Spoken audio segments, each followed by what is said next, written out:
लड़की अभी अभी लिफ्ट में उल्टी कर रही थी, पर उस कारण बगल वाली आंटी तो डर के मारे जैसे दिल का दौरा पड़ने वाली हो। लड़की कुछ पूछ ही पाती, उससे पहले आंटी घबराई हुई लिफ्ट से बाहर भाग जाती है। लड़की ने उस समय ज्यादा ध्यान नहीं दिया, पर जैसे ही वह अपने घर में घुसी, उसे और भी अजीब नजारा दिखाई दिया। माँ, मैंने सारे खाने की तैयारी कर ली है। माँ, मैंने सारे खाने की तैयारी कर ली है, बस इस सिरके की बोतल का इंतजार था। लड़की, दुकानदार कह रहा था कि सिरका खत्म हो गया। माँ, वो कहाँ है? लड़की, वो यहीं है। लड़की अपनी माँ की प्रतिक्रिया देखकर दंग रह गई। उसे याद आया कि वह तो अभी नीचे से सिरके की बोतल लेकर आई थी, लेकिन माँ उसे बिल्कुल नहीं देख पा रही। ड्राइंग रूम में बैठे पिता और वह आदमी भी उसकी तरफ वैसी ही अजीब प्रतिक्रिया दे रहे थे, जैसे वो उन्हें दिखाई ही नहीं दे रही हो। तभी उसे लिफ्ट वाली घटना याद आती है। अब उसे समझ आता है कि आंटी ने इतना डरावना चेहरा क्यों बनाया था। अपने मन में उठे शक को साबित करने के लिए लड़की घबराते हुए बाथरूम के शीशे के पास जाती है, पर हैरानी की बात, शीशे में उसकी कोई परछाई ही नहीं दिख रही थी।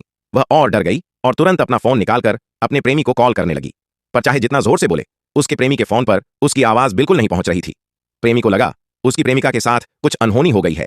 वह घबराकर फोन उठाता है और दरवाजे की ओर बढ़ता है कि जाकर उसे ढूंढे। पर तभी उसकी नजर लंबी स्टूल पर पड़ी अपनी प्रेमिका के फोन पर। वह चारों ओर देखता है, पर उसे अपनी प्रेमिका कहीं दिखाई नहीं देती।